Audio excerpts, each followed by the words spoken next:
Imagine you suddenly wake up in a void, without knowing where you are or who you are, and on top of that, you are forced to play a deadly game to survive, and your only goal is to reach the end of the game, so that you can have a chance to take revenge on God. So, welcome to the God game. The work begins with our protagonist waking up and wondering where he is, or rather who he is. Our protagonist says he doesn't remember anything, and the reason his memories are blurred. And why is he chained? So he decides that standing still won't help at all. So he decides to wander around. But the question is where? Since everything is blank. After a while of walking, our protagonist says he has been walking for a long time, and that this cursed place seems to have no end, until he notices something in the distance. And rushing towards it, he says he knew it was impossible he was trapped in that place alone. But when he finally reaches the place, he becomes totally scared when he realizes it's a person, who unfortunately was already dead. Our protagonist starts to get scared, wondering where exactly he is, and what killed this woman, and wishing to calm down, suddenly a trigger is activated inside his body, making something inside him change almost completely. All the horror and disgust he felt suddenly vanished, until out of nowhere someone touches his shoulder, and we see that it's a man asking if he did it. Our protagonist quickly affirms that he didn't, which the man agrees, saying that he doesn't think he could do something like that with just his hands. Getting up, our protagonist asks if he knows where they are, which the man affirms he doesn't. Our protagonist asks another question. He wants to know how he removed his chains. The confused guy says there were no chains when he woke up. Suddenly a voice from the system appears, saying, "Unidentified participants." They ask who's there, but only 2 sheets of paper fall from the sky while the protagonist grabs one. As he reads it, he wonders what this could be. Then we see what's written. Rayen Ajura, 19 years old, looking for his older sister. He startled wonders if this should be him. Then we see the man. His name is Taejin, 35 years old, 3 children, and a wife. Taejin, irritated, asks what all this is and why he doesn't remember anything, but it just continues. Looking for weapons for the participants. Participant 1, Rayen Ajura. Participant 2, Taejin. An energy emanates from the protagonist's suit, and we see that a double-edged blade weapon was summoned into his hands. And for Taejin, a double trident was summoned. The system concludes by saying that they have 5 minutes to defeat their opponent, and if they fail, their suits will release an electric chain that will eliminate them, and the winner of this duel can invoke God. Rayen, in complete despair, asks if all this is a joke, while Taejin asks to wait for 1 minute. But the system just finishes by saying, "Welcome to the God game. Round 1, start." Then a timer appears in the arena. In desperation, the protagonist says that all of this must be fabricated, and that this history should not be real. However, Taejin asks if he really thinks this is all a joke, that the body on the ground is all too real, and even if it's fabricated, this history and everything he has at this moment. Our protagonist takes a deep breath, realizing that Taejin has already fallen into despair, and notices that he also needs to calm down. So, concluding his thought, Rayen says it seems like he has already made up his mind. So in this case, he too, dodging Tenga's attack. Rayen says he can clearly see Taejin's attack, and his body feels very light. But what could that be? That violet light is screaming, not only for me to survive, but to kill him. Taejin, seeing that his attack failed, quickly changes his posture, switching to a more offensive stance, again charging at the protagonist and thrusting his trident into his leg. Rayen thinks that it doesn't hurt much, but at this rate Taejin will end up killing him. How can this guy not be hesitating at all? And with no time to think, he notices an attack coming, but Rayen ducks to avoid the attack, and advancing, he slashes at Taejin. We see our protagonist falling to the ground in pain, while Taejin can't believe he was hit with the boy at this stage. Rayen removes the trident from his leg, trying to use it to free himself from the chains, and thinks that if he can break free, he might have a chance since he doesn't want to die there. However, one of the tridents stops in his chest, thrown far away by Taejin. With Rayen lying on the ground, he says it was lucky for him that the protagonist is chained up, and thanks to that, he can survive. On the ground, Rayen wonders, could he have killed Taejin earlier? At that moment, why did I hesitate? We don't know each other, so if it's between him and me, shouldn't I choose myself? Then that voice appears inside his mind, saying, "What are you afraid of? Kill him." At the moment of the blow, Rayen rolls backward, and when Taejin is about to ask what happened, Rayen is already in front of him, ready to finish him off. Hitting him in the neck, the protagonist says he won't hesitate anymore, and that this is what he needs to do. Using his chains to wrap around Taejin's neck, he says that he will survive this. Taejin,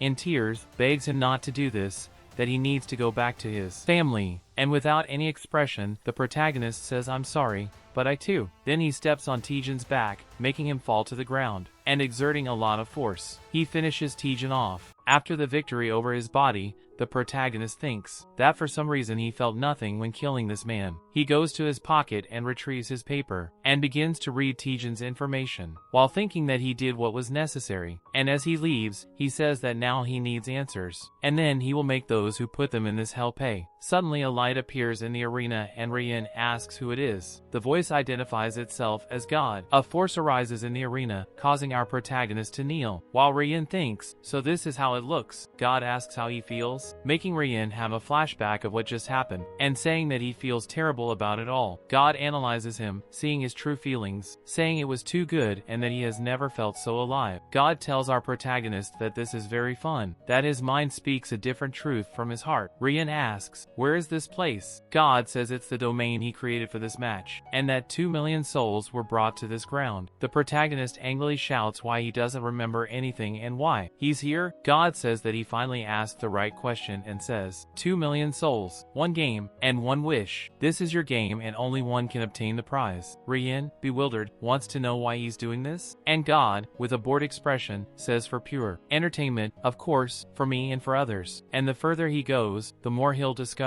about the game, about me, and about himself. But for now, all he can do is survive. And bidding farewell to Rian, he says, welcome to the God game. Suddenly Rian is teleported to another place. He wonders where he is this time, and that there are other people around too, wearing the same outfits, and there's even a child. He calms down and begins to analyze the situation, noting that his wounds have healed, and the chains and weapons have disappeared, and everyone there defeated someone to be there, so he needs to make them think twice before targeting him, and only the strong will be able to get through these infernal rounds. As he approaches the table, the puppet stands up and asks if the protagonist is ready for the second round. He startles thinking the doll just spoke. Clearly, God, a new dimension, a deadly game, but what scared him was the damn doll speaking there. Yeah, I liked it, priorities that talk, right? The doll introduces itself as Mr. Yora, and that it is an assistant for the next round. Rian asks Yora where they are, but a voice in the background says he won't say anything, and we see a man in the background saying they've already tried all the questions the protagonist is thinking. But then, my young man, what is your story? Rian wonders about this guy's intention and whether he's become a target already. The protagonist says he doesn't know his story and asks if the man knows his, to which he replies no and just wanted to see if he was different, but God must have said the same to everyone, and introduces himself as Euron, and hopes they can get through this together. Rian notes a light coming from his speech, but without time to react, he feels a pain in his chest, and says it feels like he's been stabbed, but for some reason, he's not injured. What's happening? Then we see Euron saying, are you okay, kid? Are you sick? Did something happen to you? Rian realizes Euron did this, and it must be some kind of magic, and after seeing God's powers, this must exist here, but how does this guy know how to use something like this? We've only completed 1 round. Does that mean being strong? Then a cloak man tells them to stop this. Euron says he doesn't know what they're talking about, that he didn't even touch him, and hearing this, the cloak man says, idiots like you make me very angry. Rian wonders how he summoned a weapon as he pleased. The guy with glasses observing asks if the assistant shouldn't do something, and returning to the scene, we see Euron saying he doesn't want trouble and just wanted to see if this idiot was worthy of being his partner for the next round. Then the blonde guy says to ask one of his henchmen, because this idiot here will be my partner. While the protagonist just listens to being called an idiot all the time, he thinks, why me? If I haven't shown any talent worthy of moving on to the next round? But getting up, he thinks it's not time to think about that this is a good opportunity to have a strong partner to survive the next round, and introducing himself saying his name is Rian Azura. The blonde guy shakes his hand saying his name is Takeda Shurjin. Takeda wastes no time calling the protagonist for the next round. Rian asks if it's not better to wait and asks about the next round to the doll there. The doll gets angry saying his name is Yora and that this hall is only for finding a partner for the next round and that match information is given inside the arena. Takeda says, did you hear that? Let's go. I don't want to waste any more time here. The protagonist thinks why he doesn't want to waste time. Why would he be in a hurry in a situation like this? Arriving at the door of the second round, they notice it's all dark, but Takeda asks the protagonist to wait and starts starts walking in the void without fear, making a path appear in front of him. The protagonist is impressed, thinking how he knew that while listening to Euron saying, "Rien, right? Good luck, I'll see you later, okay?" and staring at Euron seriously. He enters the door saying, "No, we're not going." So inside the void, he asks Takeda why he chose him, and Takeda directly replies that it was because of his eyes. They are like the eyes of God. Rien asks if he risked it just because of that. Takeda says that to overcome enemies he will need to have faith and believe in someone. He doesn't know if this "I" thing has any meaning, but as he needs to choose someone he simply chose him. But if the protagonist becomes dead weight or gets in the way, he will simply get rid of him, and that's it. And with a silly smile, Rien thinks this guy is too sincere. Takeda finishes saying he doesn't have time to carry garbage in this game, so he better follow him or die once and for all. It's shown to us that for the second round, 1,509 participants remain. Wait, math moment, if for the second round 2 million souls were sent and it was 1 versus 1, how come there are 1,509 participants left? Shouldn't there be 1 million left? Ah, suspicious smell of plot twists. As they enter the arena for the second round, the protagonist says, "This can't be true. Are you kidding me? Elderly people shouldn't be in a game like this." Takeda asks Rien if he has any preference. He asks, "What are you talking about?" Takeda clarifies, "Who will kill first?" with the protagonist thinking, "True, I forgot about that part." The old man yells if they know where the next round is and not to make assumptions, but Takeda rebuts, saying not to take another step, that they're already close enough. The old man says they are very careful and asks for their names, but Takeda tells Rien not to answer. The protagonist thinks Takeda is right. The fewer connections they have, the easier it will be to accept their death. But the old man and the blondie don't care and introduce themselves anyway, saying their names are Jiren and hers is Sarah. Suddenly a voice emerges saying welcome to the second round, and we see it's Yora speaking, saying he will now explain the rules. Whoever possesses this ball will score 1 point for every second, and the game will last 15 minutes, and at the end of the time, the team with the most points will win, and the losers will be eliminated from the God game, and everything is allowed, even killing. But if the ball falls from the platform, both teams will lose. Jiren asks what it means to be eliminated from the God game, to which Yora responds, "Death, of course." Upon hearing this, Sarah extends her hand, and exhaling energy, she says, as expected from the cruel god who runs the show, and pointing her gun at our protagonist, she says, "What a damn sadist." Rien asks to wait and asks how everyone summons weapons. Takeda asks if God didn't tell him. He says no, that God refused to answer most of his questions. Yora, upon hearing this, says it's interesting, but since it was God's decision not to disclose certain rules of the game, he won't interfere. Then he wishes everyone good luck in the second round of the God game. Ready? Let the game begin. Jiren quickly jumps to grab the ball, but it sinks him to the ground. Jiren starts cursing Yora, saying what's wrong with this ball, and he apologizes, saying he forgot to mention that the ball is a bit heavy. While Rien thinks they handcuffed him in the first round against Tijin, and now they've put him at another disadvantage. Takeda rushes towards them shouting, "Okay, let's kill this old senile first." Jiren is startled by Takeda's speed, saying how he's already here. However, Sarah steps in front, blocking the attack. Takeda in anger says, "Get out of my way." But Sarah retorts, saying, "You know, I hate guys like you. Arrogance and distress are not a good combination." While Sarah and Takeda are fighting, Rien realizes that Jiren is probably the weakest for being the oldest here, but whoever carries the ball doesn't need to fight or get hurt, just needs to survive. So coming up to Jiren he says, "Hey mister, this dam is mine." Jiren speaks coming up without a weapon. "You're a brave kid." Then he opens the tip of his cane saying, "Forgive me for this, but I need to win this game." While spitting a fire blast up towards Rien, he thinks he can still dodge, but he notices something. The violet path is back, saying if he sacrifices his arm, he can defeat him. Thinking he says this is the same path he saw when he fought Tenjin, only he won't hesitate like last time, but act instead of thinking. And punching through the flames he lands a solid punch on Jiren's face, making him almost pass out on the ground. Jiren starts shouting saying this kid is crazy who does something like that. Rien thinks he can't feel his arm, but Jiren is vulnerable. If he steps on his head he can defeat him, but he decides to just grab the ball to leave, thinking that killing this defenseless old man can't be the only way to win this game, until he hears Jiren saying, "It's those eyes, right? That's your power." Rien wonders if he uses magic like Euron, if he can see paths of opportunities that enable surprising an opponent, like a natural killer instinct. He can't ignore what his eyes see, it must really be some kind of power. Takeda interrupts the protagonist's thought, shouting to finish him, and looking again at Jiren on the ground. Rien realizes the violet path is gone, but suddenly he hears a noise, and looking at what happened, he sees Takeda was hit by Sarah. He starts going towards him shouting his name, but Sarah jumps in front of him saying, saying, "Do you really think you're in a position to hesitate to take someone's life?" And jumping in fury towards Rian, she says, "Cowards like you should have died." In the first round, Rian manages to dodge her attack by instinct, and jumps back while thinking she's fast. "I need to escape before she catches me." But Jiren, who was on the ground, grabs him, saying, "Kid, sorry, but you're not getting away." But without time to think, Sarah appears, grabbing the protagonist's head, giving him a knee hit, throwing him up. While the protagonist is in the air, she already spins, to be able to apply a kick right after, making Rian spin in the air with the attack. Falling on the ground, our protagonist thinks he needs to hold on, and getting up he concludes that if he can gain time maybe they can. But Sarah already appears at his side and wins without time to finish the reasoning. He is amazed by her. It's impossible. No one can move so fast like that. While she prepares a punch in his direction, he thinks she must have powers too, and being hit by Sarah's attack, he is thrown away, making our protagonist throw up strawberry juice. Yora observes the situation, explaining, "Interesting. Sarah seems to be an early awakened." Rian on the ground says, "What could he have done to deserve a hell like this?" There he is looking for his sister he doesn't remember, having a name he doesn't know, and fighting with strange people for a prize he doesn't understand. How can any of this be worth it? And getting up, Jiren says to him, "Kid, do yourself a favor. Give up this damn ball." But Rian notices something. He sees Takeda getting up in the background. Takeda pulls out the spear from his back, and entering in complete rage, he says, "The damn game is over." Back to the protagonist scene, Sarah tells him the pain can stop, just hand over the ball. But Yora interrupts, wanting to know one thing: why does the protag fight? Because he wants to survive even without knowing what he has to lose? Rian, without answering, just thinks he wants to find his reason to live, and wants to know the truth of this world. And chuckling, he says to Sarah and Jiren, "So you mean the pain can stop, right?" And jumping off the platform, he says, "You're right, it can." However, he stops in midair as he thinks, "My God, that was close." And we see that it was Sarah who held him while shouting, "You idiot, do you want to kill us all? If you want to die, fine, but jump without the ball." When they manage to pull Rian back, he asks why do they both want to live. Sarah gets frustrated, shouting, "What the hell is he talking about?" As if she needed to explain anything to a worm like him. But suddenly it's Sarah who hears a noise this time, and as she turns to see what happened, she sees that it was Takeda who hit Jiren from behind. While he apologizes to Sarah, saying, "Sorry, seems like I let my guard down," Takeda removes his weapon, saying, "You should have finished me when you had the chance, bitch." Just at the same moment, Sarah jumps on Takeda. While punching him on the ground, the protag thinks, "This is the future I foresaw. I forced Sarah and Jiren to focus on me by jumping off the platform so Takeda could have the chance to return to the fight. My God, Rian, I'm begging you to stop thinking and help Takeda, damn it." He reflects that the course of the fight has changed, but he still doesn't know if he can eliminate someone. But suddenly Jiren says to him, "I'm scared, my young one. That's why I want to live. None of us knows about our past. Supposedly I have 3 children who are looking for me, and a wife who died years ago, but even so that means nothing to you. But the worst part is that it means nothing to me either. In the end, none of us have something to fight for. We have no reason besides fear to live. I fear death, that scary darkness. After all